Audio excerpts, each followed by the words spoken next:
Vamos entonces a leer Apocalipsis 2, para los que tienen ahí en el móvil la Biblia, saca Apocalipsis 2, los versículos del 8 al 11. Esa es la carta que el Señor Jesucristo escribió a Esmirna y que hoy está escribiendo a cielos abiertos. Dice así: y escribe al ángel de la iglesia en Esmirna, el primero y el postrero, el que estuvo muerto y vivió, dice esto: yo conozco tus obras y tus tribulaciones y tu pobreza, pero tú eres rico. La blasfemia de los que dicen ser judíos y no lo son, sino sinagoga de Satanás. No temas en nada lo que vas a padecer. He aquí el diablo echará a algunos de vosotros en la cárcel para que seáis probados.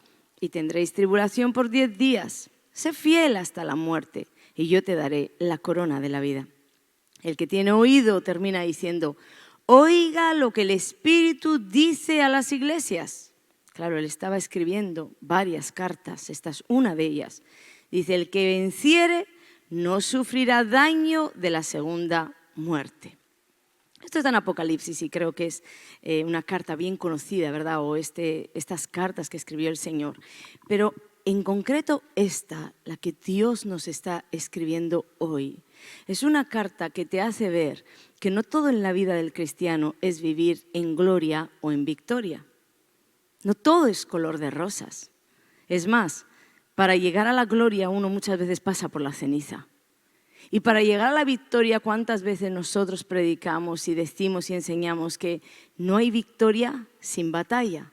Entonces Jesús está escribiéndonos esta carta a esta iglesia, le estaba escribiendo en ese momento, en un punto donde Esmirna, la iglesia de Esmirna, estaba en la ciudad de Esmirna, esta iglesia, estaba en un momento de una grandísima tribulación.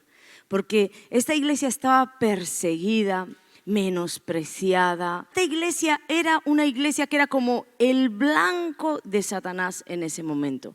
Le estaban haciendo bullying, pero un bullying real. Imaginaros que las personas ni siquiera querían comprar nada de lo que los de Esmirna, estos creyentes, producían, y tampoco querían venderles nada. Sucedió que esto les hizo entrar en una terrible pobreza. Dice que eran pobres, aunque Dios les llama ricos, ¿verdad? Pero estaban en este punto en lo natural. Y lo más triste de todo esto es que la historia cuenta que no solamente los paganos, los impíos, estaban haciendo este bullying a la iglesia, sino que los judíos, aquellos que estaban para apoyarlos, aquellos que eran el pueblo escogido de Dios, que debían estar ahí mano a mano con el necesitado, con la necesidad. Aquellos, dice Apocalipsis, que eran los que también estaban persiguiendo a esta iglesia. Y el Señor les escribe ahí: yo conozco todo lo que os están haciendo. Dios no se quería desentender de ellos, les envía esta carta y dice: y conozco la blasfemia de los que dicen ser judíos y no lo son, sino sinagoga de Satanás. ¿Tú has leído bien lento este texto? Nueva Traducción Viviente dice: dicen ser judíos, pero no lo son, porque su sinagoga le pertenece a Satanás. ¿Te has detenido a pensar lo que está diciendo ahí? Sinagoga de Satanás. ¿Qué es la sinagoga? Un lugar de culto. Las sinagogas eran de los judíos. Y Dios está diciendo ahí que había lugares de culto, lugares judíos, donde su pueblo, el pueblo escogido por Dios, se presentaban para darle culto. ¿A quién? ¿A quién? A Satanás. Esto es terrible, porque en realidad cuando dicen ser judíos pero no lo son, no está diciendo que estaba hablando a gente que no era judía. Las cartas además eran escritas a cristianos. No, está diciendo son judíos, pero no se están comportando como tal. ¿Dónde está el amor de estos judíos por estos hermanos que están en necesidad? ¿Dónde está todo lo que Jesucristo vino a enseñar? Lo que Jesucristo vino a impregnar en las vidas de los seres humanos y cuánto más de su pueblo. ¿Dónde está? Con ese odio, con lo que amenazaban y oprimían a la iglesia de Esmirna. ¿Dónde está? El Señor les dice: ¿sabéis qué? Que no sois ni judíos, porque no os estáis comportando como tal. Y lo grave de esto es que hay cientos y cientos de iglesias hoy que están en la misma actitud que estaban estos judíos. ¿Dónde está el amor de esos hermanos aún estés equivocado? Porque lo que Jesucristo pedía de estas personas no era que juzgaran lo que los de Esmirna estaban viviendo, que muchas veces uno anda mal y le juzga diciendo algún pecado tendrá. Pero al Señor no le interesaba eso. El Señor había extendido el amor en Jesús aún para los pecadores y esperaba que los suyos hicieran lo mismo. Y espera que tú y yo hagamos lo mismo. Espera que tú y yo no juzguemos a nadie. Tener cuidado, porque cuando dice ahí sinagoga de Satanás, estaba diciendo que aquellos que tenían que llevar el reino de los cielos adelante, ¿de qué manera? Manifestando amor, manifestando perdón, manifestando misericordia. Aquellos que estaban llamados a hacer todo esto, estaban trabajando en lugar de para el reino de los cielos, para el reino de las tinieblas, con el odio, con las envidias, con las contiendas, haciendo este bullying a estos hijos de Dios que no les compraban, no les querían vender. ¿Os habéis parado a pensar la gravedad y cuántas iglesias hoy hay así, peleando unas contra otras por una denominación? Pero en tanto no sean principios que vayan a echar abajo la salvación o los pilares del evangelio, ¿qué más da las formas? ¿Qué más da cómo se predique? ¿Qué más da? Aún ¿qué más da lo que en el altar, de qué manera uno pueda manifestar algo? ¿Qué más da la vestimenta? ¿Qué más da? Cuidado, no seamos los servidores de Satanás. Judíos, pero no lo son, porque son sinagoga de Satanás. Lo único que va a contar Dios de ti es el amor. No todo el juicio que tú puedas hacer a otro hermano, incluso aún creas que lo estás haciendo por el Señor. Y hay algo bien grave en este texto, dice blasfemia. ¿Sabes que la blasfemia es lo único que no es perdonado? Y es que muchas veces cuando entramos en juicio contra otros hermanos y contra otras congregaciones, no nos estamos dando cuenta que no estamos juzgando la congregación, estamos juzgando lo que el Espíritu de Dios está haciendo en esa congregación. Y en esta congregación de Esmirna estaba Dios y tenían el agrado de Dios. Y todos aquellos judíos que los juzgaron y los sentenciaron, tal vez como pecadores, tal vez con esas declaraciones de por algo les irá tan mal, pues vino el Señor a condenarlos a ellos con blasfemia. No sois ya ni judíos. ¿Por qué? Porque ya no vais a ser contados como parte de mi pueblo. Es terrible esto. Pero bueno, el Señor vemos que está aquí escribiendo esta carta a los de Esmirna y viene aquí la parte más difícil de entender. Realmente si uno no tiene el corazón rendido al Señor, la parte de la carta que viene ahora es casi un tropiezo para muchos. Es un tropiezo para hacernos levantar el corazón. Porque en medio de esa gran angustia que vivían, si lees la carta detalladamente en casa, vas a ver cómo Jesucristo les escribe la carta y les dice, yo he muerto, ahora vivo. Les estaba diciendo, puedo entenderos, puedo ponerme en vuestro lugar, porque todos aquellos cristianos iban a entender lo que Jesús estaba diciendo, porque ellos estaban siendo perseguidos por los mismos judíos y ellos iban a entender que Jesucristo mismo fue llevado a la cruz por los mismos judíos. Entonces ellos podían entender que Jesús les estaba diciendo, estoy de vuestra parte, yo os entiendo, sé lo que estáis pasando, sé las tribulaciones, pero uno recibe una carta así del Señor en medio de una tribulación tan grande que estás viviendo. ¿Y qué tú esperas de esa carta? ¿Tú esperas que Dios te diga? No te preocupes, conozco todo lo que vives, conozco lo que te están haciendo y yo estoy de tu parte y ahora voy a ir corriendo a tu rescate. ¿Cuántos no esperarían una carta así? Por eso digo que ahora viene la parte difícil de entender, porque viene Jesucristo a decirles, yo sé lo que estáis viviendo, es que me pongo en vuestro lugar porque yo ya estuve en ese lugar, pero vencí. Ahora estoy vivo, les dice. Estoy vivo, les estaba diciendo, hoy vivo, yo he vencido. Pero en lugar de seguir diciendo, y como tengo el poder, te voy a rescatar, va y les dice, bueno, vengo a daros ánimo, porque la cosa va a empeorar. Eso es lo que les estaba escribiendo. La cosa se va a poner peor. Qué difícil es entender esta parte de la carta, ¿verdad? Cuando les dice no solo no vengo a rescataros, sino que vengo a daros un anuncio. Ánimo, ánimo, porque Satanás vendrá y os encarcelará. La cosa se va a poner bien fea. ¿Sabes? Este es el punto donde el ser humano no entiende nada. Este es el punto de verdad donde Hay un grado de sufrimiento además que a los seres humanos nos hace tambalear. Porque nosotros entendemos que a la gente que peca le vaya mal. Y hasta tenemos la comprensión de que escuchamos noticias terribles y uno dice, no, pues mira, esa maldición incluso Dios la va a usar para bien y ese hermano pues está perdido y puede venir a la salvación. Algunos van un poco más allá y dicen, bueno, pues mira, por falta de conocimiento, no sabía bien las cosas y le ha causado este mal o le ha venido este mal. Y hasta ahí entendemos, pero lo que no entendemos es que cuando alguien es fiel, cuando alguien está en la búsqueda, cuando alguien además no es que él diga yo soy fiel, no es que viene Jesucristo mismo a decir me agradas, veo todo lo que te están haciendo, veo cómo están viniendo contra ti, oprimiéndote. Y toda esa fidelidad para terminar el Señor diciendo y que sepas que te va a ir peor todavía. Esa es la parte que nosotros no entendemos y es en esta parte precisamente donde Satanás quiere entrar a usar estas situaciones. ¿Para qué? Para hacerte dudar de la bondad de Dios, para hacerte dudar de que Dios es bueno o de que Dios te ama. Porque cuando las cosas van bien es difícil que el diablo te susurre, Dios no te ama. Porque tú tienes la respuesta impregnada en tu ser. ¿Cómo no me va a amar? Mírame dónde me colocó. Pero cuando todo se tambaleó y tú peleas por el corazón de Dios y tienes fidelidad y todo acontece a irte mal y te quedas pobre y quedas con una sociedad contra ti y quedas que con los hermanos que te tienen que ayudar todavía te pelean y todavía van contra ti. Y el mismo Señor Jesucristo te está diciendo, sí, lo estoy viendo, yo todo lo veo, pero la cosa va a ir peor. Ahí el diablo tiene una fisura bien grande para entrar y tumbar tu corazón.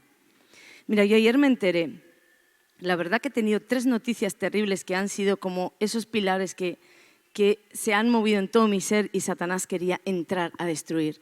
Ayer me enteré de que murió la esposa de un predicador que yo sigo y que amo de verdad, Bill Johnson. Y murió su esposa. Bill Johnson lleva un ministerio tremendo, pero tremendo. A mí me apasiona de verdad este hombre, su humildad y la manera sobrenatural en la que Dios se mueve en ese lugar. Pues cuestión que ayer me enteré que su mujer ni siquiera tenía aún los 70 años, una mujer buscadora de Dios, una mujer de verdad tremenda en el Señor, con un ministerio tremendo, se murió de un cáncer. Y cuando yo me enteré de eso, yo sentí que el diablo mismo me daba un golpe, pero en la cara, como diciéndome, yo vencí. Y en el momento de la noticia me descoloqué tanto que yo le decía al Señor, yo no puedo creer que tú usas a este hombre en semejante ministerio, su mujer con él. Y ahora de pronto la mujer muere del mismo cáncer que tú has salvado a 100 más. Yo no puedo entender esto. Y lo único que el Espíritu Santo me dijo, así clarito, me dijo, Ana, no me hagas llorar. Y me quedé impactada, porque claro, en el momento pensé, ¿cómo que no te haga llorar? Y él me llevó a la historia de Lázaro. ¿Cuántos conocen la historia de Lázaro? ¿Verdad? Nos la conocemos, ¿verdad? Sabemos también que esa historia registra el versículo más corto de toda la Biblia donde dice que Jesús lloró. ¿Y cuántos saben por qué lloró Jesús? ¿Te has parado alguna vez a pensar por qué lloró Jesús? Mira, Jesús no lloró porque Lázaro murió. Porque Jesús mismo le dijo a los suyos, duerme, lo voy a resucitar. Jesucristo ya sabía que lo iba a resucitar. Entonces, esa no fue su pena. No fue su pena tampoco todo lo que estaba aconteciendo alrededor de Lázaro porque él era Dios.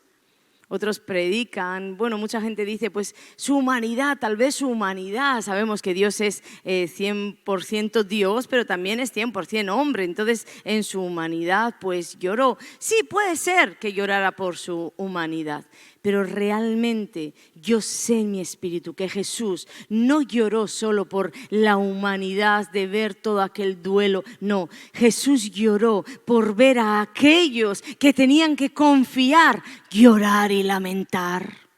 Cuando él llegó a la escena de Lázaro muerto, él sabía que lo iba a resucitar, no tenía por qué llorar. Dentro de él estaba la convicción de yo lo voy a levantar. Pero cuando llegó, ¿sabéis a quiénes vio? A sus íntimos.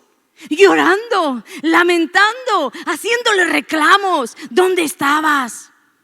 Y sabes, Jesús tal vez podía entender esto de los religiosos, de aquellos que siempre estaban como buscándole la pilla. A ver dónde lo pillo, a ver dónde lo caso. Y lo casaron.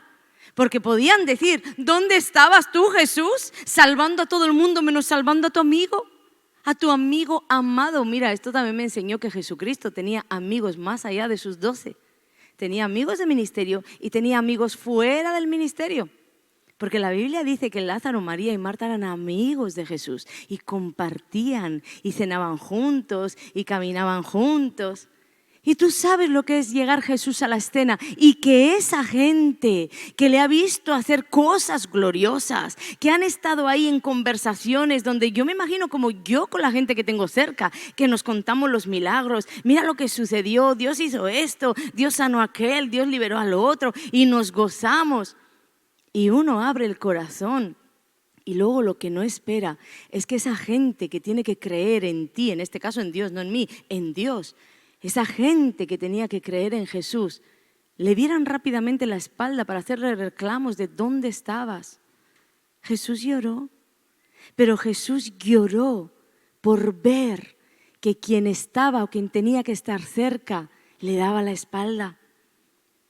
Como os digo, los religiosos, normal que hasta lo apedrearan.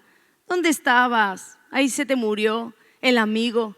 Pero aquellos amigos íntimos que sabían de su corazón, por eso me dijo, no me hagas llorar, Ana. Porque en mi corazón ya empezaban los reclamos de, no te entiendo. Era tan fácil decirle a ese cáncer, retrocede. ¿Sabes lo que me ha enseñado Dios en estos días? Que Él no necesita amigas, amigos que le quieran manipular. Necesita amigas y amigos que como Él está cuando yo estoy mal, yo esté cuando yo creo que Él ha hecho algo mal, hombro a hombro. Necesita amigos que cuando piensan que Dios ha hecho todas las cosas mal y que todo va mal y aún se equivocó, amigos que estén ahí con Él hasta el final, que no le hagan llorar. Eso es lo que necesita el Señor. Jesús cuenta con tu amistad, pero cuenta también con que te fíes de Él, confíes en Él. Cuando la cosa va mal o cuando tú crees que la cosa va mal. Porque con Dios nunca hay un mal final. Fijaros aquí en Esmirna. Bueno, deciros que aquí fue lo que os conté antes, ¿no? Cuando Dios me dijo aquí, para ver la resurrección, ellos vieron la muerte primero, Ana. Y yo me agarré a esto y le dije, quiero ver que tú comienzas a hacer milagros creativos. Ahí tienes el espacio para hacerlo. Porque Dios no puede sacar un ojo donde hay dos ojos, pero puede sacar un ojo cuando falta un ojo. Entonces yo le decía al Señor, ok, tú me estás diciendo todo esto y yo te voy a creer hasta el final. Y vas a ver que soy una amiga de verdad. Pero algo hará Dios. Y Dios me ha enseñado mucho con todo este proceso que hemos vivido como iglesia. Y ¿sabéis qué me ha enseñado también? Para vergüenza lo digo. Me ha enseñado que al final, absolutamente todo, si me voy a contar, queremos el genio de la lámpara mágica. Porque queremos que Dios actúe como nosotros creemos que tiene que actuar. A ver, Señor, yo no te entiendo. Tú diste esta palabra, dijiste esto, hiciste esto. ¿Por qué hay un final así? Bueno, Él te puede decir, tú no lo puedes entender, pero yo soy Dios y a mí no me vale. Y a mí no me vale. ¿Sabéis por qué sé que no me vale? Porque le puedo decir de boquilla al Señor, sí, Señor, tú eres Dios. Y por dentro estoy toda enrabietada, pensando, pues vaya. ¿Y sabéis a dónde salto luego? A la manipulación. Porque después de que Él me había dado todas las explicaciones, yo le estaba diciendo al Señor, pero que sepas, Dios, que estas cosas que tú haces van a hacer que la fe de muchos débiles, yo ya me ponía en un nivel superior, como que la mía no iba a caer, pero los débiles, la fe de muchos débiles va a caer por tu culpa, porque tú no le sanaste. Y que sepas, ¿y sabéis qué? Que entre susurros yo le oí en mi mente que me decía, como tu hermana. Y ahí me quedé. Porque pensé que yo, cuando murió mi madre, yo le acusaba a Dios de que se iba a cargar la vida espiritual de mi hermana. Porque mi hermana había creído en un milagro. Y yo le decía al Señor, bueno, yo lo puedo soportar y puedo tirar para adelante, pero tú no te has ocupado de ella, Dios. Y en el momento que me dijo, como tu hermana, Era como que me traía toda la comprensión de lo que había pasado. Mi hermana no solo ha muerto, ha sido fortalecida en fe con lo que sucedió. Entonces Dios me dijo, de la misma manera que cuando Satanás pidió zarandearlos, yo le dije a Pedro, yo he rogado por ti, Pedro, para que tu fe no falte. De la misma manera, cada vez que acontece algo que tú no entiendes, Ana, yo, Jesucristo, el abogado, está delante del Padre diciendo, estoy rogando para que la fe de los más débiles no falte con esto que ha acontecido. Y Dios hace que nuestra fe no falte. Pero es que el punto no es que Dios haga, el punto es que nosotros tenemos que mirar para adentro. Si queremos un genio de una lámpara mágica o queremos servir a un Dios vivo, le entendamos o no. Si queremos caminar detrás de las pisadas de Jesús o queremos manipular para dónde queremos nosotros que vayan esas pisadas de Jesús. Yo quiero no vivir un genio en una lámpara mágica y quiero genuinamente ir detrás de Jesús, le entienda o no le entienda, porque absolutamente siempre, escúchame bien, absolutamente siempre hay una razón de peso por la cual Dios hace las cosas, a pesar de que tu mente limitada y la mía no lo entienda, porque somos seres humanos y Él es Dios y no ha dejado su trono y no ha perdido su poder. ¿Cuántos le creen y le dan ese aplauso diciendo yo me voy a posicionar por la fe? Había un porqué de la situación de los de Esmirna. Ellos tenían que ser probados. Mira lo que dice aquí. Mira, le dice Jesús en la carta escribiéndoles. El diablo está a punto de meter en la cárcel a algunos de vosotros para que seáis puestos a prueba. Entonces el Señor cuando escribió a Esmirna ya sabía hasta lo que iba a acontecer y le estaba diciendo que sepas que vais a entrar en prisión. Pero además de esto les dice, porque tenéis que ser puestos a prueba. Mira, esto es parte de las bondades de Dios hacia nosotros. ¿Sabes por qué? Porque es mejor ser probados en esta tierra que llegar a las puertas de la eternidad y verte ahí en la puerta del cielo y que allí te digan tú no puedes entrar. ¿Por qué? Porque ¿dónde está tu aprobado? Y buscan en las listas y buscan en las listas y tu aprobado no está. Pero es que muchos ni siquiera querrían presentar el examen. ¿Qué sucede? Que deja al Señor ser o que te pruebe en esta tierra para que cuando llegues al cielo tu aprobado esté. No te vayas a encontrar en la puerta con el portero que te dice, claro, viviste tu vida tan feliz que pensabas que todo iba tan bien que ni siquiera pasaste el examen para aprobar y presentarte hoy delante de Dios. Las bondades de Dios son las que te meten en las pruebas. Y aquí en Esmirna Dios nos enseña que te meten en las pruebas aún cuando tú tienes fidelidad. ¿Sabes por qué? Porque que tú seas fiel no quiere decir que tengas un corazón perfecto, que tengas un corazón alineado. No, tú puedes ser fiel en todo lo que entiendes, pero Dios que todo lo ve, saber que hay infidelidad dentro de ti. Y la única manera de que tú sepas lo que hay dentro de ti es la prueba. Cuando tú entras en la prueba, la Biblia dice que la prueba no está para que Dios sepa lo que hay en tu corazón, no, Dios ya lo sabe. Antes de meterte en la prueba, Dios ya sabe lo que hay en tu corazón. Pero la Biblia dice que Dios te mete en la prueba, que te mete en el desierto para que tú, iglesia, veas lo que hay en tu corazón. Esmirna tenía un decreto de Dios y todo, tenía una declaración del cielo diciendo, todo va bien con ellos, estoy viendo lo que os están haciendo, mas sin embargo, tenéis que ser probados. Tenéis que ser probados porque necesito el aprobado. Para el día que os presentéis delante de mí, haya un aprobado de por medio que os hace entrar. Ahora voy a entrar más a fondo en esto. Y ellos fueron echados en la cárcel y uno puede decir, pero yo nunca he atravesado por una experiencia así. ¿Sabes? Cuando tú estás en una situación que no puedes salir por tus fuerzas, una situación de la cual te supera, has perdido el control, esa es tu prisión, porque esa situación te apresó, tú no encuentras la salida. Entonces ahí, en ese punto es donde tú encuentras tu prueba. Y en ese punto es muchas veces donde solemos encontrar lo poco que hay de Jesús en nuestros corazones. A través de todo esto que he estado atravesando en 3 días, porque ayer además me llamaron para darme otra noticia de personas que sirven a Dios, que son tremendas, y decía, pero yo no entiendo nada. En la mañana la muerte de la esposa de Bill Johnson, en la tarde esta terrible noticia y ahora en el día de hoy la noticia de Peter. Y decía, yo no entiendo nada. Dios me salió al encuentro con esta palabra. No tienes que entender nada, no me hagas llorar, quiero que te fíes de mí. Quiero que confíes, porque en ningún sitio dije en la palabra que todo iría bien. Te estoy mostrando una iglesia. Ayer de madrugada, cuando llegué a mi casa, llegué con el corazón tan deshecho que le dije, háblame, porque de verdad necesito escucharte. Y él me dijo, Esmirna. Y Esmirna era la iglesia que todo lo hacía bien y que no pudieron salir adelante hasta el final. Esmirna era la iglesia de la cual Dios me estaba hablando y diciéndome, Ana, no siempre en la vida todo va a ir bien.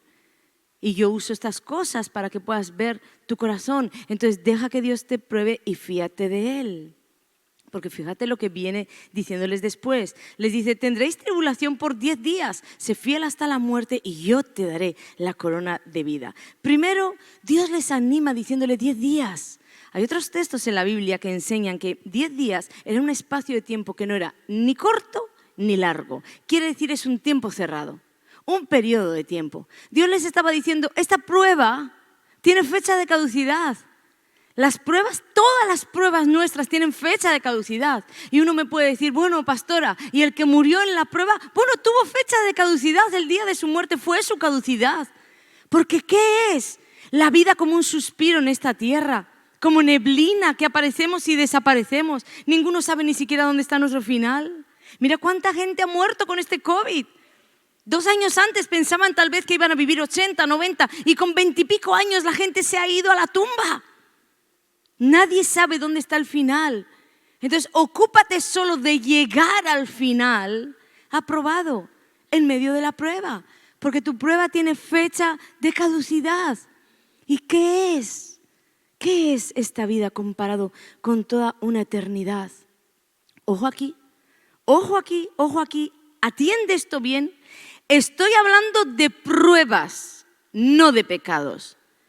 Porque yo rechazo y reprendo al diablo cuando quiere enseñar que los seres humanos tenemos que vivir con un pecado de aquí a morir.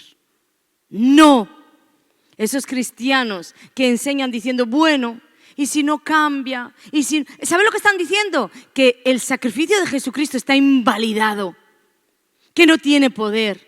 Yo me puedo creer que Dios me pruebe hasta la muerte, pero yo no puedo creer que Dios no tenga poder de vencer mi pecado porque ya fue vencido en la cruz.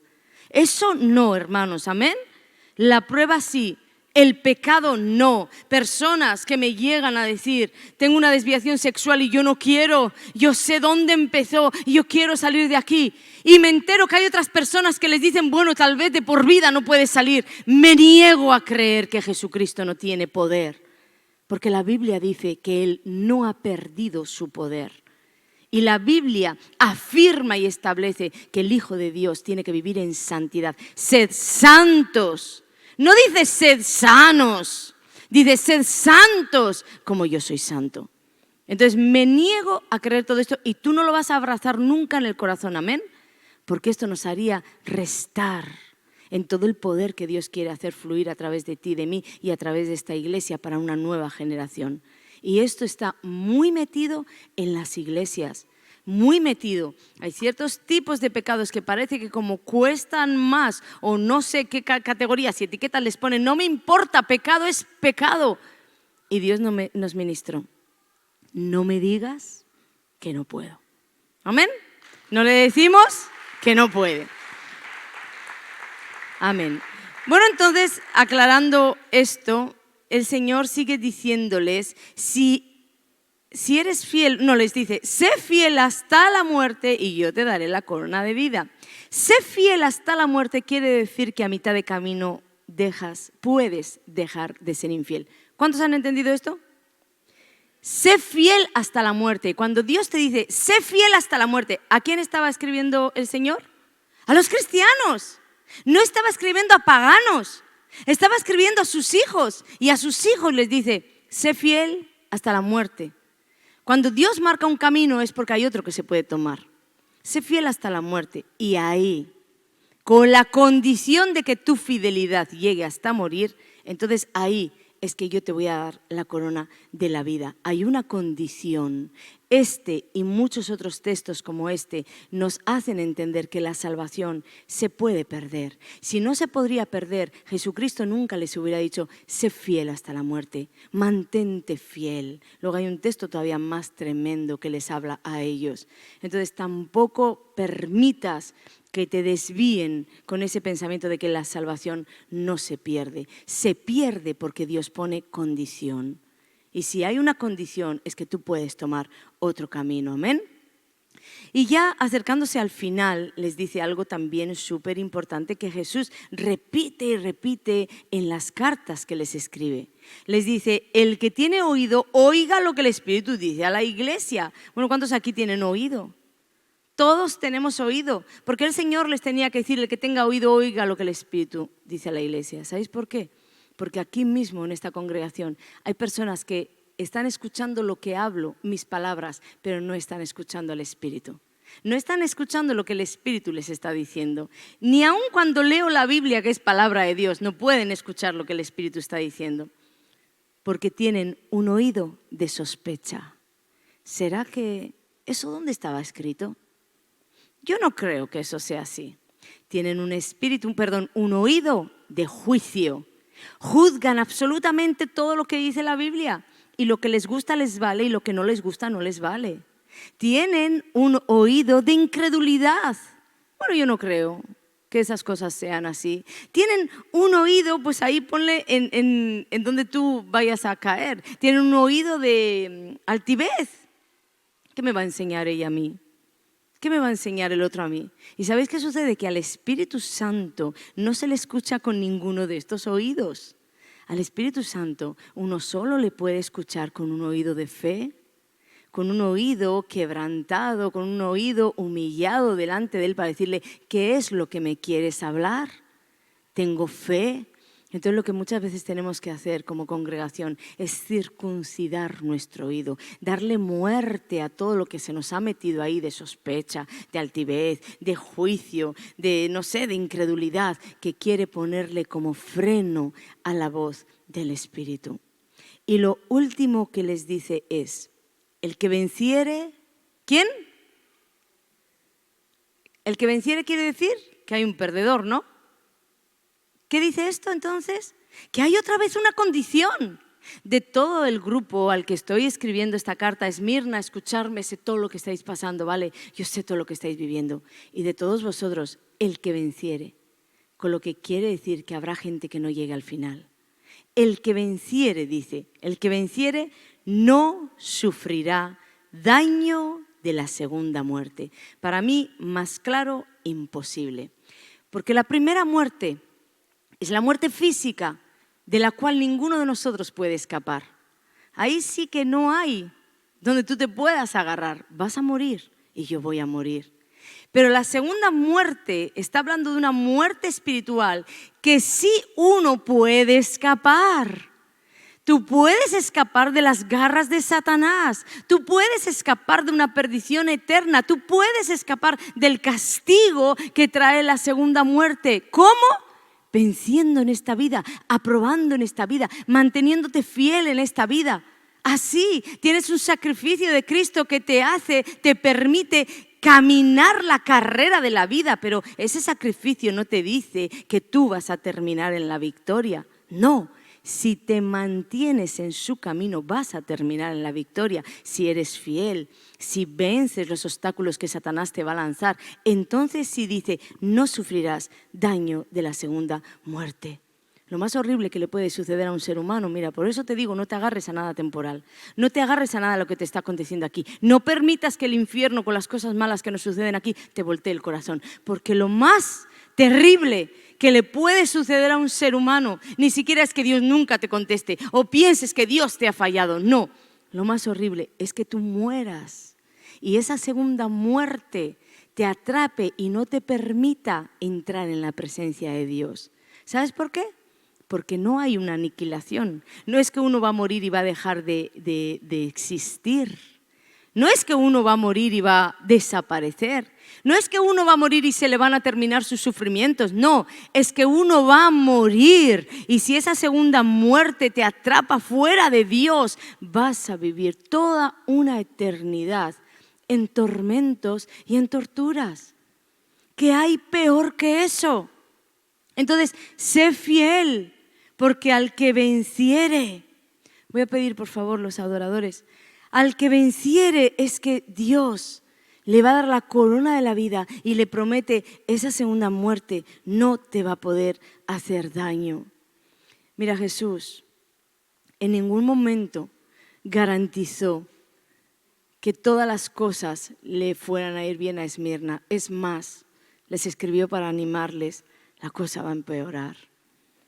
No del todo va a ir bien. Y cuando les dijo permanecer fiel hasta la muerte, es porque Él sabía que muchos nunca iban a salir de esa prueba porque iban a morir en la prisión, iban a morir torturados. Sabemos la historia de la iglesia primitiva, cómo murieron algunos aserrados, ahorcados, decapitados, encarcelados y siendo la burla, el escarnio de los paganos.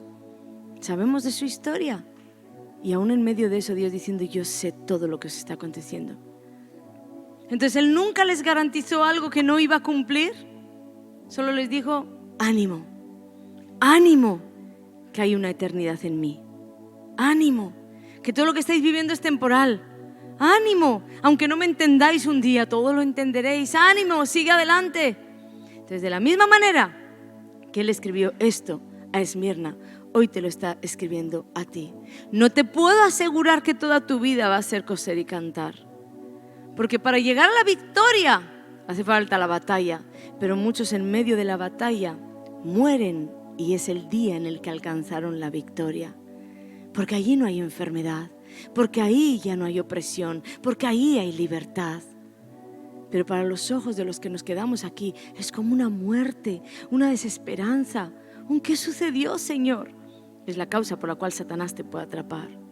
Entonces el Señor nunca mintió, el Señor nunca engañó y el Señor nunca quiso prometer cosas que Él no iba a cumplir.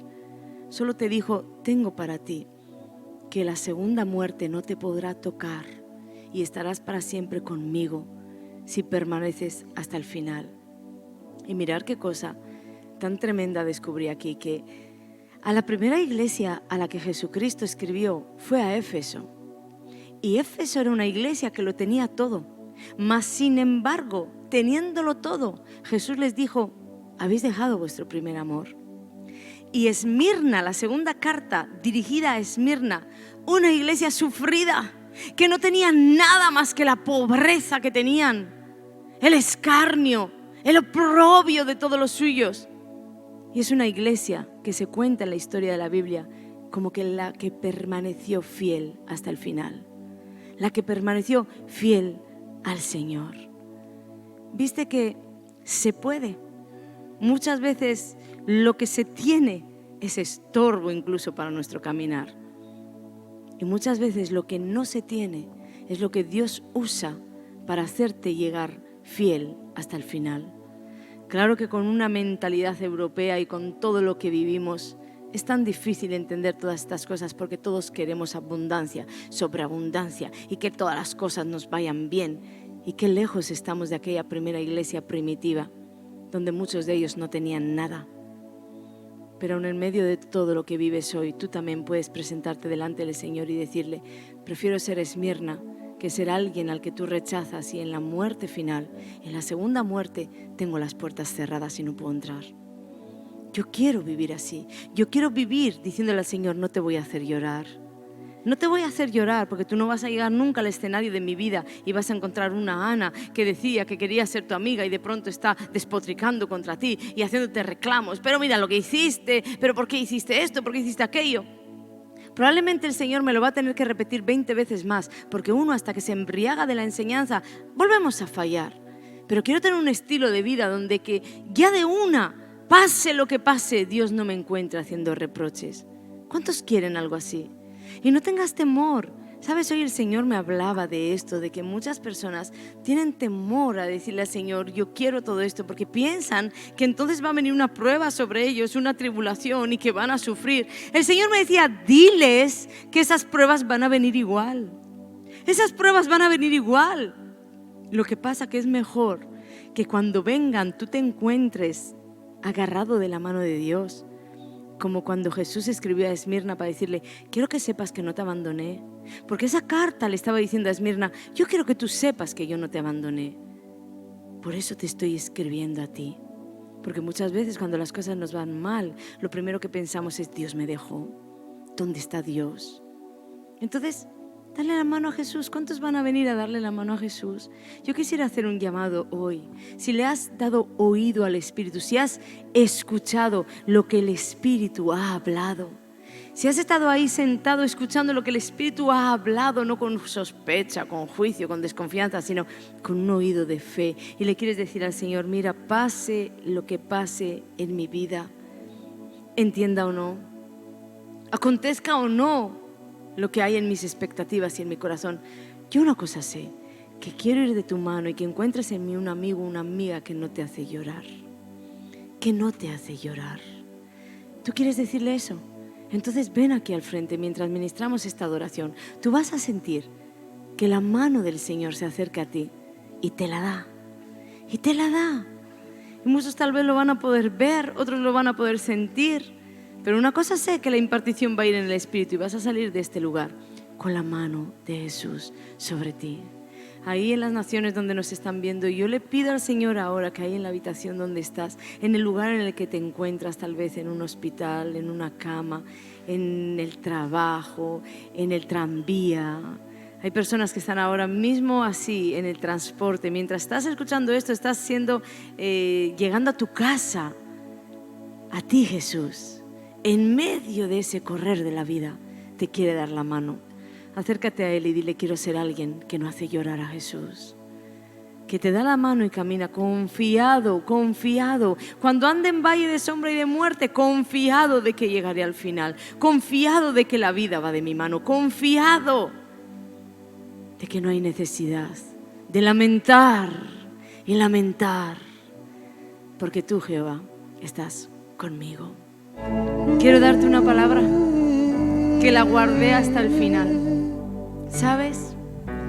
Dios me habló de Salomón y me habló de que cuando se le presentó, Salomón tuvo tanto interés en el proyecto del sueño de Dios que Dios se volcó al proyecto del sueño de Salomón y le dijo, por cuanto no me has pedido riquezas, por cuanto no le había pedido lo que quería un corazón humano, yo te voy a dar sabiduría y riquezas. Yo sabía lo que Dios me quería decir. Me quería decir, háblales de que yo no soy el Dios de la lámpara.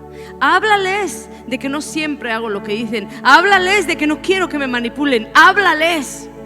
Pero si lo entienden, yo les daré lo que no han pedido. Porque si lo entienden y se humillan, entonces están queriendo vivir mi sueño y yo cumpliré los suyos. Amén. Recíbelo, recíbelo y dale la gloria. Dale la gloria, dale la gloria. Hay 10 días con fecha de caducidad en esta tierra. En esta tierra tú verás la gloria de Dios. La gloria de Dios.